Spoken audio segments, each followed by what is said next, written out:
What's going on, guys? Thank you for tuning in. This is Vinay from the Midnight Media, and I hope you guys are doing well. If you accidentally stumbled upon this channel is about film, photography, some of the behind the scenes that I get to take part in, and just, overall, some of the daily stuff that I get to do being a professional photographer. And you get to come along for all the journeys and, all of that stuff. So film photography came to me recently in the last couple of years, and I collect vintage cameras. I have maybe over 30 or 40 cameras at this point, and I think it's fair to say that I'm just obsessed with this whole concept. I love the idea of slowing down. I love the idea of trying out different film stocks. I love being able to look at a subject or an area and trying to use my judgment and Sunny 16 and just whatever it is that I can possibly do to get the right exposure. But I wanted to talk to you about something really cool today. I came across this camera called the Argoflex 75. Now this thing is, it's not the greatest camera. It's almost like a toy camera, if you may. I paid about $20 for this thing in a shop in Brooklyn, and I didn't even know if it worked, to be honest with you. I thought it would make for a really cool prop or some sort of decor in my house. But the other day, I actually decided to pop in a roll of film and see if this thing would work. So this thing takes a 620 film.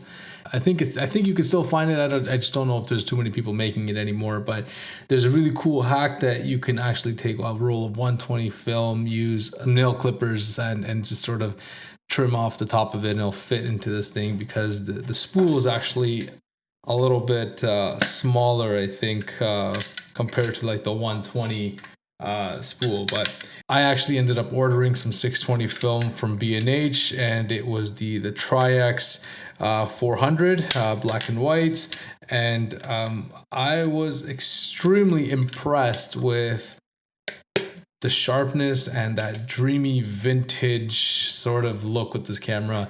I know it was only meant to be a toy camera, but it's just fun. It's just fantastic to play around with, and I was actually really surprised with the images that I got. But anyways, a little bit about the camera. This camera was made somewhere between 1949 and 1964. I think the model that I have is actually from 1949, so that makes this a 74-year-old camera, if my math serves me correctly.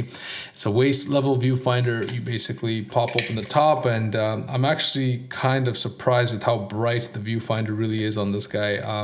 Had no problems with it, shooting around town, but it is a fixed lens. It's a 75mm lens, and the shutter speed is also fixed at 1/50th or 1/60th of a second, and the aperture is also fixed at f11 or f12 somewhere, depending on what it is that you read or where you get the information from. It's one or the other. Anyway, so this makes for shooting with this camera fun and challenging and rewarding all at the same time, because you can't really change anything. The other really cool thing about this camera is that anything from about 7.5 feet to infinity is going to be in focus. So there's nothing that you can actually do to focus this camera as well. So, this makes for a lot of challenging sort of scenarios, but at the same time, it's a point and shoot. It's a very simple point and shoot camera, and you don't really need to think about all the bells and whistles. Sometimes it's more about just capturing that image,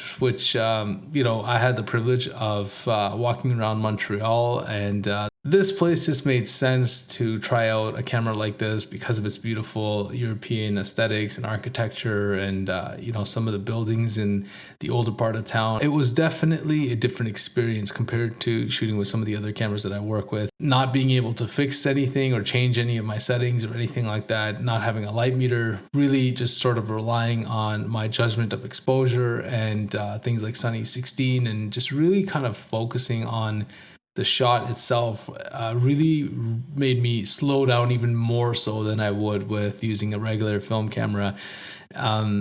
I was a little bit worried about shooting Tri-X 400 because the day that I went out, it was really bright and sunny. When I got the film developed, I actually almost even told them to pull it to 100. But I'm glad I didn't. We were having this great conversation, and I was like, maybe I should pull it to 100. I left it at box speed at 400, and I'm actually very surprised with how these photos came out. The results from shooting with the Argoflex 75 were impressive. Like I said, the images had a very unique, vintage, dreamy sort of look to it, which I think is hard to replicate in digital imaging. I mean, you could put LUTs and filters and all that kind of stuff on it, but this is just raw, straight from the camera, and I think it came out fantastic. I actually found the lens sharper than I had imagined it to be, given that it's a 74-year-old camera.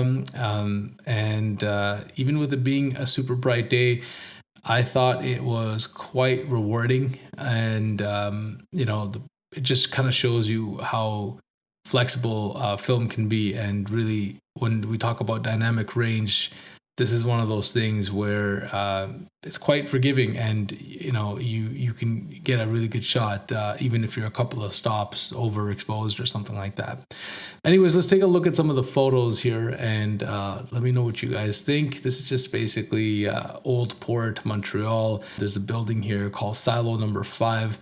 And it's an abandoned building. I don't really know what it is. I think it was like a factory or something where they used to mill flour, and now it's abandoned. There's been a couple of people who have gotten into this building, and I'm very intrigued on how to get into this thing. Just to go do some urban exploring and get inside of it. That's for a later project, I guess. But with a roll of 120 in here or 620 in here, you can get about 12 photos. So I didn't really go exploring too much into the actual city, but kind of stuck around with the silo here and just kind of photographed some of the textures and the train tracks, and shooting through things, and just trying to see if I can make some interesting looking photographs. And I was, again, very happy with the results. I think they came out very clean and very sharp. I think I will be using this camera in the future, just to kind of mess around with and have some fun with.